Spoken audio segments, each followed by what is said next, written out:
What's up, guys? Welcome back to another Friday Jam session. This is where we answer your questions, or we pick one question from the week and we jam on it a little bit. And that's what we're going to do here today on this podcast episode, on this coffee talk, depending on how you're watching this. And what we're going to do is talk about something that I just went over with one of my students, one of my coaching calls, and that is, should I skip this niche? And it's a great question because some of you may be thinking, I would really love to build a niche property around this niche, but I'm really not sure if I should because, well, not even if there's enough traffic there, it just might be harder to create a niche property and it might take longer. It might be harder to create content, all of those things. So that's what I wanted to go over here. So if you are in this situation, or if you're thinking to yourself, you know, I think I would really like to do a niche property on this because I'm passionate about it. And then we have to start thinking to ourselves, what does that look like for us to actually build this thing? All right. So that's what we're going to be discussing here on this Friday Jam session. Now, if you are listening to this on the podcast and you are wanting to ask your own question, then I would encourage you to go on over to our Rock Your Brand podcast page or our Facebook page, and we have a group over there as well. And what you can do is you can join us on a Friday. I mean, we do these on Monday and Wednesdays as well, but you can join us on a Friday just by heading over there, all right, and then asking a question. Or you can head on over to takeactioncrew.com. Again, that's takeactioncrew.com.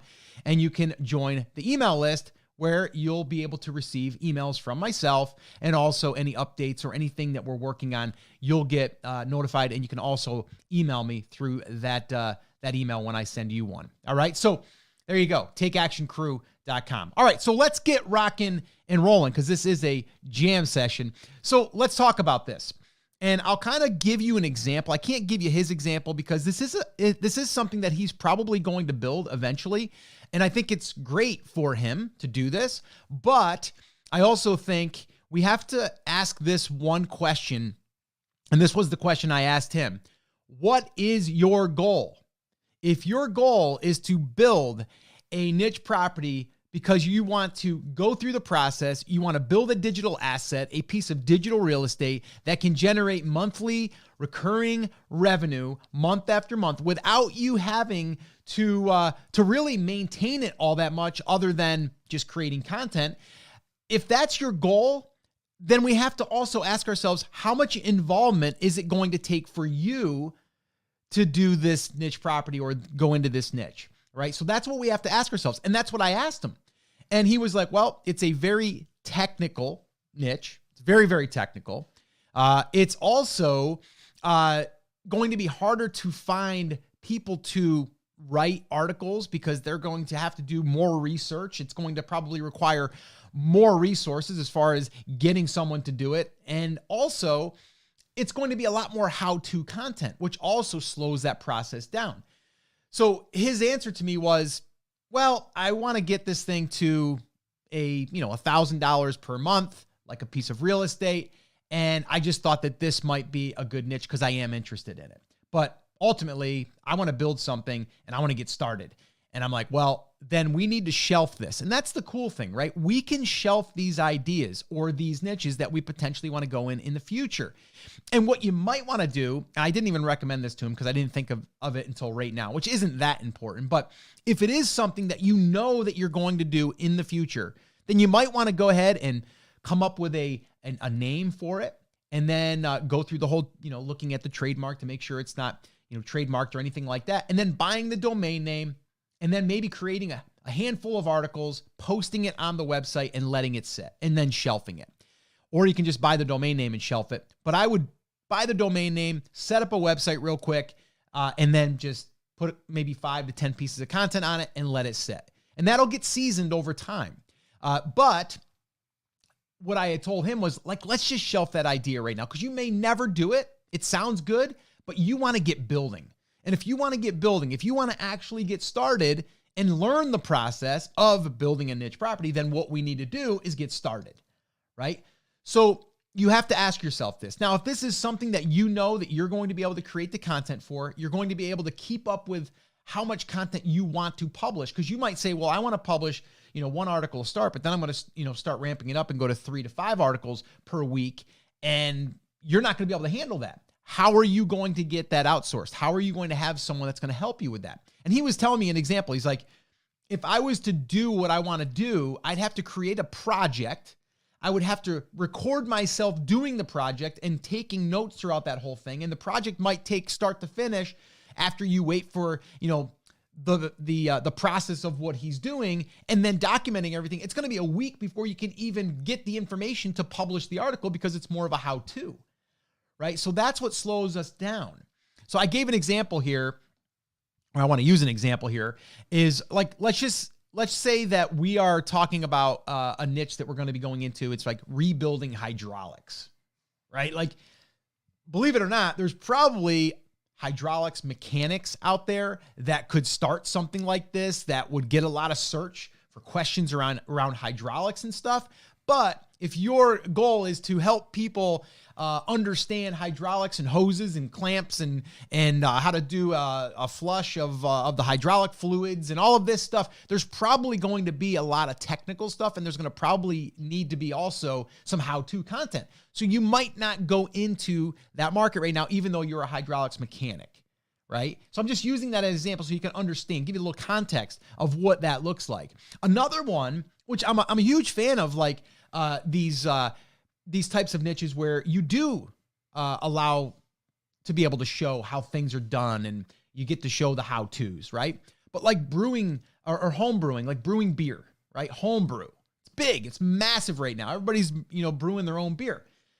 It's going to still be more technical because there's going to be a lot of formulas and recipes and things like that. Now, I'm not saying it's not possible, because it is, but if you are going to be creating content that's that in depth as far as like how to set up a home brew, what types of, I guess what type of hops wouldn't be that hard to do. You could have other people come up with that because they would do the research and things. So that might not be a great example, to be honest. Now that I'm thinking through it, like brewing beer, if you didn't get into the technical side of the actual like hardcore brewing, then maybe, because you could ask questions, can you use a certain hop to brew a wheat beer or something? I have no idea. I don't know anything about that. But you get where I'm going with that, right? The hydraulics one, a little bit more of a better example. All right. So that's what you want to ask yourself is it really technical? Could I hire someone that could write on this topic very easily? And is it how-to content primarily? And is it dependent on me? Right? Is it dependent on me? So you want to ask yourself all of those questions, because when you're deciding to go into this niche, you have to understand what it will take. And when you get to a point to where you want to start scaling it, like right now, you might be like, well, I can handle 1 article a week yourself. But if you really want to scale this, you're probably going to want to do 3 articles a week, maybe 5 articles a week. Maybe you want to do a content blitz of 90 pieces of content in 90 days. Like, if you are going at this, and that's why I started this whole thing with like, what is your goal? If your goal is to create a digital piece of real estate, right? A digital asset that produces monthly recurring revenue, like we've been talking about, using an ad network like Ezoic, Mediavine, AdThrive, any of those, and you don't want to make this harder than it needs to be, and you want to get started as soon as possible, then it's better off just to go into some of these other niches that are very easy to outsource the content, right? And a great example, bass fishing, you can get technical in bass fishing, but there's also a lot of areas that you can ask questions. Can you catch bass in a pond? Can you catch bass in a lake? Are rubber worms good for catching bass? Like things like that, okay? Now, could you probably create content in the hydraulics niche? Like, can you use a certain type of rubber hose for a certain type of hydraulic? Probably. I don't know anything about that world, but on the surface, to me, it seems like it would be complicated. But you understand what I'm saying, right? Another great example is if you have an expertise in, physical therapy. Well, that's great, but are you the one that's going to have to create that content? Is there someone that's going to be able to that you're going to be able to hire on iWriter that's going to write content for that? Probably not. So it's going to slow that process down. Now, I'm not saying that you can't do it. I'm just saying you have to think of these things before you pick that niche.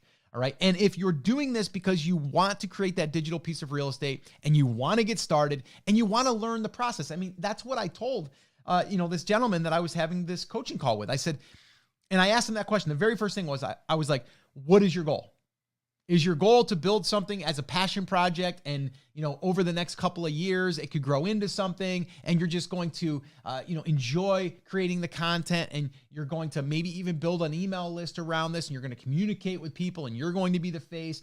And he was like, no, I don't want to do that right now. I want to actually start building something so I can go through and learn this process. I go, all right, you answered my question.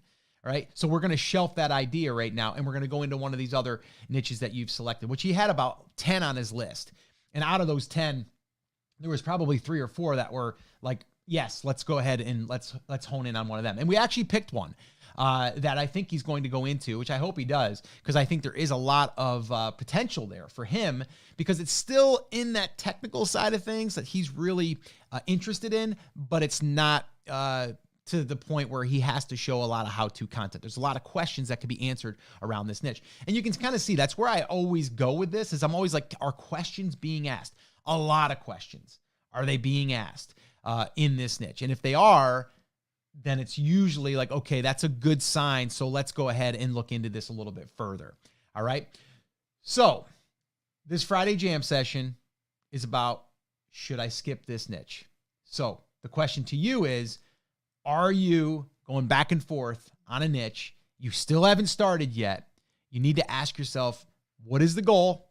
What are you trying to do? If it's to just get started, then we got to pick that niche. We got to go after one that is going to be easier to create content for, because that's what drives this thing. That's the engine, right? And then from there, we need to get started. All right. So guys, that's your Friday jam session. All right. If you have any questions around this, go ahead and drop them in the comments. Let me know. Or if you're listening to this on the podcast, then just send me an email or show up at one of these Friday jam sessions. And once you're on my email list, you'll be able to send me any questions that you want. And you can do that by heading over to takeactioncrew.com and you can join the email list there. And then the last thing is if you want help picking your niche, setting everything up, getting all your content created, even finding writers, publishing, optimizing, the entire process of building one of these niche properties, then I would encourage you to head on over to buildnicheproperties.com. Again, that's buildnicheproperties.com. And you can go through the entire class. All the information will be right there. And you will go through every single step in this process, start to finish. And your site will be up and running. Content will be created. And you'll be starting to get indexed and eventually start getting traffic. And then we work towards monetization. So if you're interested, check that out. All right, guys. So that's it. That's going to wrap it up. As always, take care, take action, have an awesome, amazing day. And I'll see you right back here on the next episode. Now go